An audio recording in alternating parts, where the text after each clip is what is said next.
वालेकुम। Average atomic मास या फिर रिलेटिव एटॉमिक मास क्या होता है, ये चीज़ हम आज सीखेंगे। एवरेज एटॉमिक मास और रिलेटिव एटॉमिक मास जो एलिमेंट्स का हम देखते हैं कि पीरियोडिक टेबल के अंदर मेंशन होता है एलिमेंट्स के।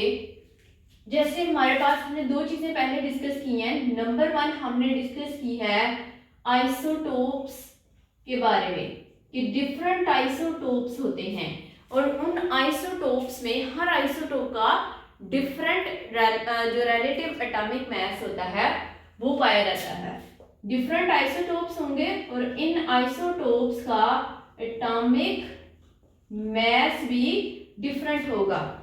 इसके अलावा हमने इन आइसोटोप्स की परसेंटेज या फिर रिलेटिव अबंडेंस कह सकते हैं कि वो देखी है नेचर के अंदर कितनी इनकी अबंडेंस है, कितने परसेंट आइसोटोप कोई आइसोटोप पाया जाता है।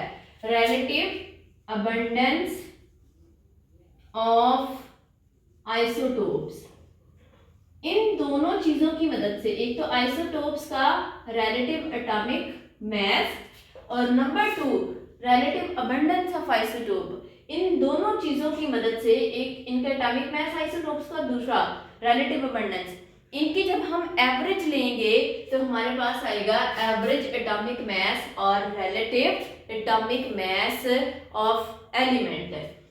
यहाँ पे हम सबसे पहले लिखेंगे एवरेज एटॉमिक मास होता क्या है और इसको हम कैसे फाइंड आउट कर सकते हैं। द एवरेज और relative atomic mass of element can be determined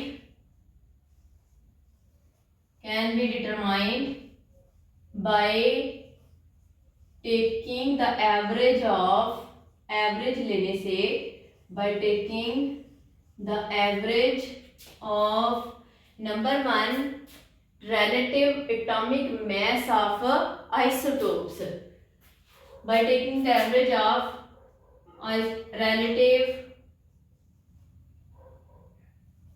atomic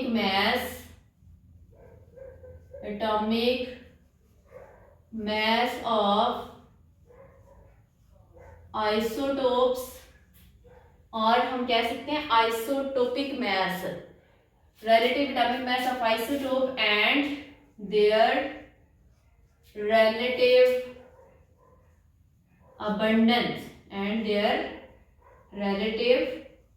abundance which is usually a fractional value। ये आमतौर पे क्या होती है, it is usually a fractional value। fractional mean that points में वैल्यू होगी रिलेटिव एटॉमिक मास की। हम रिलेटिव एटॉमिक मास को कैसे फाइंड कर सकते हैं, आइसोटोप का मास और जो उसकी रिलेटिव अबंडेंस होगी उसका हम उसकी एवरेज लेंगे तो रिलेटिव एटॉमिक मास या फिर average atomic mass of element find out किया जा सकता है। हम लोग एक एग्जांपल आपकी बुक के अंदर जैसे एग्जांपल नंबर 1 को डिस्कस किया गया है। एग्जाम्पल नंबर 1 हमारे पास है। एग्जाम्पल नंबर 1, इसकी स्टेटमेंट कुछ इस तरह से है कि एक नियॉन का सैंपल है हमारे पास और नियॉन के सैंपल के अंदर 3 आइसोटोप्स हैं, नियॉन 20, नियॉन 21, नियॉन 22, और कहा गया है कि उनकी जो परसेंटेज है या रिलेटिव अबंडेंस है वो भी गिवन है। 90.92% नियॉन 20 की है, इसके बाद 0.0257 नियॉन 21 की और 8.825 नियॉन 22 की। और फिर पूछा गया है कि इनका जो एवरेज एटॉमिक मास है इसको फाइंड आउट करें। तो हम स्टेटमेंट लिख लेते हैं पहले। A sample of neon having isotopes, जिसके अंदर आइसोटोप्स पाए जाते हैं neon 20, neon 21, neon 22 with the percentage और रिलेटिव अबंडेंस ऑफ नियॉन 20 की हमारे पास है 90.98%, नियॉन 21 की 0.0257% और नियॉन 22 की 8.825%। पूछा गया है जी कैलकुलेट, हमने कैलकुलेट करना है the average atomic mass of neon. Neon का एवरेज एटॉमिक मैस फाइंड करें। ये स्टेटमेंट कुछ इस तरह से दी गई है, लेकिन हमें जो शॉर्ट क्वेश्चन जो फाइनल एग्जाम के अंदर आता है वो इस तरह से नहीं आता। आपको क्वेश्चन कुछ इस तरह से पूछा जाता है that no neon atom have atomic mass, किसी भी नियॉन एटम का एटॉमिक मैस 20.18 AMU नहीं होता। जस्टिफाई, यानी ये बात बिल्कुल सही कर रहे हैं कि किसी भी नियॉन है उसका एटॉमिक मैस 20.18 AMU नहीं होता। इस चीज को आप जस्टिफाई करें। इस वजह से ये एटॉमिक मैस नहीं होता किसी भी आइसोटोप का नियॉन के, बिकॉज ये तो एवरेज एटॉमिक मैस है, ये एवरेज एटॉमिक मैस है। और एवरेज एटॉमिक मैस का फॉर्मूला लिख लें, average atomic mass is equal to, हम सबसे पहले लिखेंगे relative atomic mass of first isotope, या फिर कह सकते हैं atomic mass of isotope multiply its relative abundance. Atomic mass of first isotope plus relative abundance of first isotope multiply करेंगे। इसी तरह से atomic mass of second isotope plus relative abundance of second isotope, तो हमारे पास आ जाएगा atomic mass of second isotope plus relative abundance of second isotope. Neon के चूंकि यहाँ पे 3 आइसोटोप है, फॉर्मूले के अंदर हम n तक जा सकते हैं, यानी जितने भी आइसोटोप्स हैं उन सब के लिए यही लगेगा मल्टीप्लाई। उसी तरह से atomic mass of third isotope plus relative abundance of third isotope divided by 100। इस फॉर्मूला को अप्लाई करते हुए हम अब कैलकुलेशन करेंगे एवरेज एटॉमिक मैस की। Average atomic mass of neon find करना है, तो यहां पे लिख लेंगे एवरेज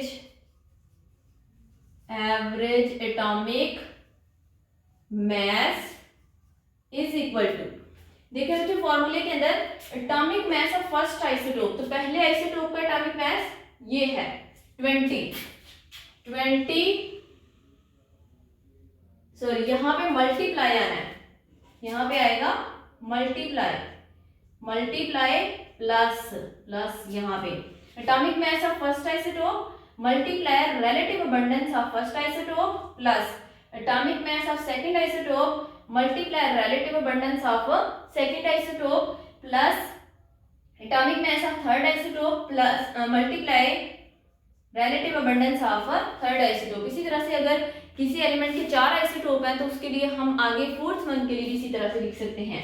तो पहले आइसोटोप का एटॉमिक मैस है 20 मल्टीप्लाई इसकी रिलेटिव अबंडेंस, देखिए relative abundance of first isotope, तो पहले आइसोटोप यानी नियॉन 20 की रिलेटिव अबंडेंस ये है 90.98% plus atomic mass of second isotope का मैस कितना है 21, सो 21 multiply relative abundance of second isotope, this is the relative abundance of second isotope which is 0.0257 plus next हमारे पास है atomic mass of third isotope, which is 22 multiply, ये plus हो रहा है इसके अंदर, 22 multiply relative abundance of third isotope, which is 8.825%, 8.825%, और divide इसको किसके साथ करना है, डिवाइडेड बाय 100। तो जब हम इसको सॉल्व आउट करेंगे तो हमारे पास आंसर आएगा 20.18 AMU, 20.18 एटॉमिक मास यूनिट। सो ये चीज साबित हुई कि किसी भी नियॉन के एटम का, नियॉन के आइसोटोप का एटॉमिक मास 20.18 AMU नहीं होता, बिकॉज ये इसका एवरेज एटॉमिक मास है। So no individual neon atom have atomic mass